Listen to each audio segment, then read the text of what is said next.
Hello, Grumpy Old Fart here. Excuse me. I'm doing a series review on one of my absolute favorite TV series of all time, Get Smart. For those of you who don't know what that is, it's a series ran on NBC from 1965 to 1969, and again on CBS from 1969 to 1970. They switched TV stations. It was created by Mel Brooks and Buck Henry. Okay, this is going to be funny. It can't not be funny. Okay, Mel Brooks and Buck Henry together working on a comedy. That right there should sell you on it. But this is a spy satire. Um, the the the description would be something like, as I understand it, if James Bond and Inspector Clouseau had a child, that would be Maxwell Smart. And Maxwell Smart was a bumbling, incompetent moron of a boob. He screwed up every investigation, but somehow or other it always worked out because apparently the bad guys were incompetent too. This was really a really good series. It was really well done. 7 Emmys this thing won. Okay, this is not a chintzy little production. This was a sincere, big time production. This particular program, this genre started the Austin Powers and Airplane movies. It was the same basic genre, and basically it dealt with a fictional intelligence organizations, control being the good guys, counterintelligence versus chaos, who were terrorists. And, and keep in mind, this was the Cold War back in the 60s, okay, the height of the Cold War. They had spy gadgets that were so goofy that they were ingenious, and their gadgets were funny, they were brilliant. Government intelligence agents, real government intelligence agents from the U.S. government, where they were on set asking, "Who came up with that? Where'd that gadget come from? Who did that? Where that kind of thing." So it wasn't a little minor thing. These gadgets, apparently, real life intelligence agencies were interested in them. Some of the more memorable gadgets were Maxwell Smart's shoe phone. He'd sit down, take his shoe off, and, nowadays everybody has a cell phone. Back then it was unheard of, But he had a phone he carried with it, a shoe phone. And then they had the cone of silence that never worked. I think that's the cone of silence, Chief. And, the cone would come down and they couldn't hear each other. It either worked too well or didn't work at all. At any rate, this is slapstick comedy at its finest. It is brilliant. Again, Mel Brooks and Buck Henry. You cannot go wrong with that. The stars of this were Don Adams, who played Maxwell Smart. And those of you who don't know, I learned a little bit of history about Don Adams. Don Adams joined the United States Marine Corps at 18 years old. He fought at Guadalcanal. He contracted malaria and he almost died. After that, he went into show business, comedy, that kind of thing. When they offered this job to him, this role, they said you can either have a big salary or a piece of the show, which would give you an annuity forever. And he said, "Okay, well, what's the difference in the salaries, And he chose a piece of the show, and he said it was the wisest business decision he ever made. Because Get Smart is still in syndication. They're still running it today on various programs. And it is still funny. You cannot watch a program and not laugh. It is so funny. His sidekick, Agent 99, was played by Barbara Feldon. She was taller than him, but they wanted her to seem not so tall. So she was always leaning over to the side and crouching down or whatever. Or sometimes they gave him a box to stand on. Excuse me. Sometimes they gave him a box to stand on. One of the more interesting characters, and any show you have has to have a good supporting cast.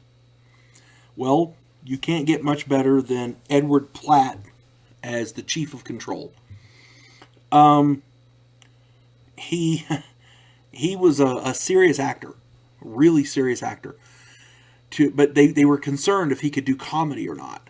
So in the middle of the audition, he broke out in Old Man River and did it well. He sang that. He sold it. He did it so well. So many big name stars there involved in this. Edward Platt is just the top of the heap, and he's so good. They had so many good catchphrases. You'll be facing danger. If you do this mission, you're going to be facing danger and certain death, and loving it. Or, missed me by that much. Sorry about that, Chief. As a matter of fact, that last one, sorry about that, Chief.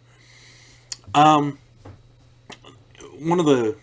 orbit, there was an astronaut in one of the space capsules, and he made some kind of a little error or whatever. Wasn't that big a deal. And from orbit, he said, sorry about that, Chief. Everybody got a kick out of that.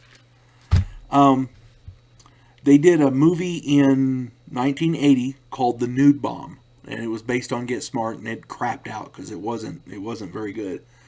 And then they did, in 1989, they did a show called Get Smart Again, and it was okay. And then they did a revival series in 1995 that bombed pretty well. In 2008, Steve Carell and Anne Hathaway they starred in a movie, Get Smart, and I thought it was pretty good. I thought they pretty well kept to the story, and I enjoyed it. I thought it was good. The stars of the old TV show were, in my opinion, better actors, but times change. What can you do? People get old and die. Dick Gautier played Jaime the robot. He was originally he was a chaos robot, a bad guy, but he changed and became a good guy. Victor French played Agent 13. He was hidden in various places like mailbox, inside a sofa, in a trash can, inside a washing machine. Wherever hey, 13, open up. And the guy'd open up. Yeah, he's stuck in a box somewhere. Robert Carvelis played Larrabee, the chief's virtually incompetent assistant. They're trapped in a safe, and there's no air getting in. And Larrabee starts doing his calisthenics, and the chief says, "Hey, what are you doing, man? We only got to hold so much air." He goes, "Use your half your way. I'll use mine my way." He's just not a bright guy. As far as the bad guys, Chaos, the terrorist organization, the primary agent they kept running into was Siegfried, played by Bernie Capel, and you might remember him from The Love Boat. He played the doctor. Starker was Siegfried's assistant, played by King Moody. Mr. Big was played by Michael Dunn. He was the very first villain in the pilot episode. Michael Dunn also played Dr. Lovelace from the old Wild Wild West. The Claw, played by Leonard Strong. Simon the Likeable, played by Jack Gilford. And Dr. Yes, a spinoff of Dr. No, I guess, a play on words, played by Donald Davis. And they had so many big name guest stars in this. You cannot go wrong when you have good material, and you cannot go wrong when you have good actors. And listen to this list of guest stars: Steve Allen, Barbara Bain, Milton Berle, Ernest Borgnine, Jamie Farr, Hugh Hefner, Martin Landau, Julie Newmar, Vincent Price, Larry Storch, Victor Buono, Carol Burnett, James Caan, Jack Gilford, Bob Hope, Pat McCormick, Leonard Nimoy, Don Rickles, Vic Tayback, Robert Culp, John Daner, Phyllis Diller, Dana Elcar, Buddy Hackett, Ted Knight, Al Molinaro, Regis Philbin, Cesar Romero, Fred Willard. I mean, they had so many big name stars on there. I don't know how they paid them, to be honest. But again, this is a really, really funny movie. You can see some of them. I don't know if you can see them on YouTube or not, but if you get a chance to watch these, watch them. You will really, really enjoy yourself.